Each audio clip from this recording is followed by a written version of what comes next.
ఈరోజు మనం చేయబోయేది ఎర్రపప్పుకు మీరు బ్యాల్ ఎన్ని తీసుకుంటారో ఎప్పుడు అన్నీ తీసుకోండి. తర్వాత ఉల్లిగడ్డ ఒకటి, ఇంకా టమాటో పండు ఒకటి, మీ ఇష్టం వచ్చిన సైజులో ఇవన్నీ తరిగి దీంట్లో వేసుకోండి. ఇంకా ఇది ఒక 4-5 విజిల్స్ రానియండి.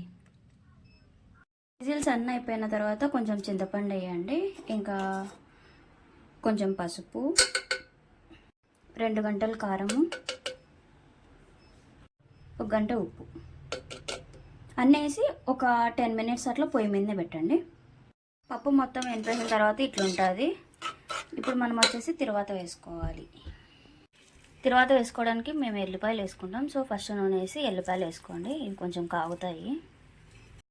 ఈ ఎల్లిపాయలు కొంచెం కలర్ మారిన తర్వాత తిరువాత గింజలు, ఇంకా ఎండుమిరపకాయలు, కరివేపాకు అన్నీ వేసుకోండి.